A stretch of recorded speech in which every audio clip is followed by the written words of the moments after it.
Hello বন্ধুরা, তোমরা সবাই কেমন আছো? আরে তোমরা ভাবছো আমি কেন লঙ্কা গাছ দেখাচ্ছি, তাই না? দাঁড়াও দাঁড়াও, তাহলে তো শুনে যাও। আমি লঙ্কা পাতার একটা রেসিপি বানাবো। তার জন্য গাছের লঙ্কা পাতাগুলোকে টুকটুক করে সব ছিঁড়ে নিয়ে কেটে কুচিয়ে নিলাম। এদিকে থালাইতে পেঁয়াজ, আলু আর বেগুন, কুমড়ো কেটে নিলাম। নেওয়ার পর ডালের বড়িও সাথে নিতে ভুলো না যেন।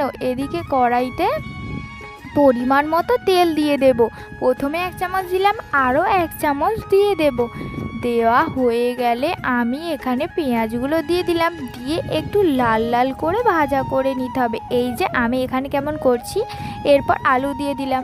দেওয়ার পরে আলুগুলোকেও একটু ভাজা ভাজা করব। এর সাথে কুমড়োও দিয়ে দেব। দিয়ে এগুলোকেও ভাজা ভাজা করব, কারণ সবগুলোকে ভাজা না করলে যে খাবারটা টেস্টি হবে না। এরপরে আমি বেগুনটাকেও দিয়ে ভাজবো। এই যে আমি এখানে কেমন ভাজছি দেখো বন্ধুরা, এইভাবে ভাজতে হবে। আরে বেশি ভালো করে ভেজে ভেজে রেসিপিটা বানালে তবেই না টেস্টি হবে। এই যে লঙ্কা পাতাটা দিয়ে দিলাম। দেওয়ার পরে এটাকে আমি খুব ভালোভাবে কষবো। এই যে কেমন কষছি দেখো বন্ধুরা। ভালো লাগছে তো এই রেসিপিটা? সবাই বাড়িতে ট্রাই করতে পারো। এর আগে তোমরা লঙ্কা পাতার রেসিপি ট্রাই করেছো কি না আমি জানি না, তবে একবার করে দেখতে পারো, খেতে কিন্তু ভালোই হবে। আমি তো ট্রাই করলাম। এই যে এখানে আমি বড়িগুলো ভাজতে ভুলে গিয়েছিলাম, একটু ভেজে নিচ্ছি। বড়িগুলোকে ভালোভাবে ভেজে নেওয়ার পর তুলে নিলাম। নেওয়ার পর ওদিকে তরকারিতে পরিমাণ মতো জল দিয়ে দিলাম। দেওয়ার পরে বড়িগুলোকে ওপর থেকে ছড়িয়ে দেব খুব ভালোভাবে। এই তো দেখো, এই যে দিয়ে দিলাম আমি। দেয়া হয়ে গেলে আমার কাছে এবার মশলাগুলো দিতে হবে, নাহলে আর কখন দেব। এই তো এবারে পরিমাণ মতো লবণ দিয়ে দিলাম।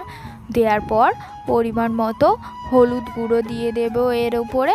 আর ঝাল যে যেমন খেতে পছন্দ করে সেরকমই দিতে হবে। তার পরিমাণ মতো লঙ্কা গুঁড়ো দিয়ে দিতে হবে।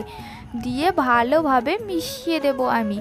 মিশিয়ে দিয়ে খানিকক্ষণ ধরে ফোটাতে হবে তরকারিটাকে। এই যে আমি এখানে মিশিয়ে দিচ্ছি। এই যে কেমন করছি দেখো বন্ধুরা, সবাই বাড়িতে এই রেসিপিটা ট্রাই করতে পারো, খেতে কিন্তু ভালোই হবে। এর আগে করেছো কি না দেখতে পারো, একবার ট্রাই তো করতে পারো অবশ্যই। এই যে আমার তরকারিটা এখানে ফুটে গেছে, খুব ভালোভাবে ফুটিয়ে নিতে হবে।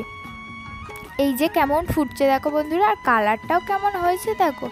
দেখতে কিন্তু খুবই সুন্দর লাগছে, খেতেও কিন্তু সেরকমই সুন্দর হবে। তোমরা যদি একবার করে দেখো। আমার এই ভিডিওটা কিন্তু ভালো লাগলে একটু ট্রাই করবে। আর চ্যানেলটিকে বেশি বেশি সাবস্ক্রাইব করতে হবে, লাইকও করতে হবে, তার সাথে শেয়ার করতে যেন ভুলো না। এই যে আমার এখানে তরকারিটা হয়ে এসেছে। একটু ঢাকা দিয়ে দিয়েছিলাম, কারণ ঢাকা দিলে একটু সব তরকারিটাই সিদ্ধ সিদ্ধ হয়ে যায়, একটু খেতে টেস্টিটা আরও বেড়ে যায়। এই যে আমার এখানে হয়ে গেছে। এবার একটি প্লেটের মধ্যে আমি নামিয়ে নেব। নিলে দেখো, সবাই একবার দেখো বন্ধুরা কেমন হয়েছে। দেখতে জাস্ট ওয়াও, খেতেও কিন্তু খুবই সুন্দর হয়েছে। একবার তো ট্রাই করতে পারো। ভিডিওটি ভালো লাগলে চ্যানেলটিকে অবশ্যই সাবস্ক্রাইব করো বন্ধুরা, আর বেশি বেশি লাইক দিও।